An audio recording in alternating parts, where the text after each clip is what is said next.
All right, everybody, so we made the trip down the hill, no sweat, easy breezy. Let's see here. So drive summary, 102.1 miles, 11.7 miles a gallon, 2 hours, 37 minutes. Trip one, we reset from, after we got done Island, 90.5 miles, 13.3 miles a gallon, over 54 minutes. And keeping in mind this truck's not broken, we started towing at 300 miles. We didn't have a choice.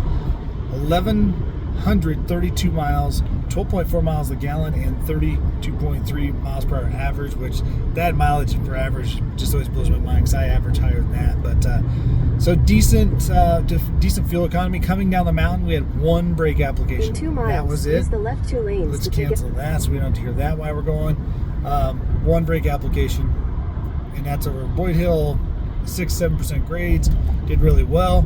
Let's bring in my better half. And let's talk turkey.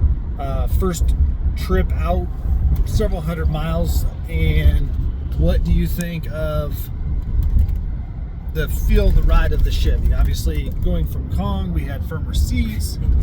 That was the work truck trim level. This is the more up trim level one. So overall, what was your feeling of the trip in this bad boy to start? Actually, I was not much of a Chevy person. Kong was really difficult to sit in for. We took it to Mesa Verde, so it was like a 7-hour drive, and whew, that was like 7 hours on a rock hard stone. This one is much better, although the bumps in the road suck.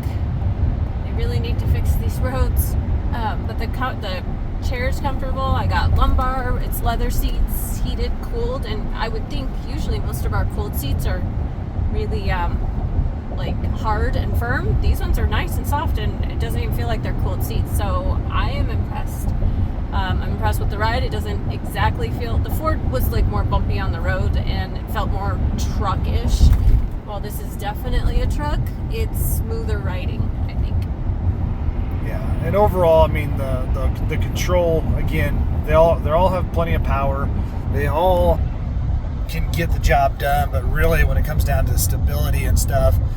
And so, I mean, it was a good trip. I think we had a good trip in this thing, and I'm not surprised the fuel economy is a little bit lower. It doesn't blow your mind away, but I mean, it's not broken yet.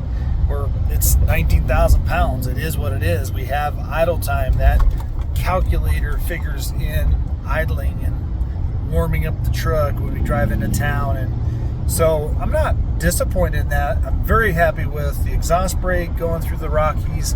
We're gonna have tons of towing and everything. We'll talk about DEF, how much DEF it used up there. But really, my boss, I needed her to be comfortable in the truck, and so again, it doesn't let you forget that you're in a heavy-duty truck, but less bouncy than the Ford for sure. And when the road's good, it is a better riding truck than the Ford.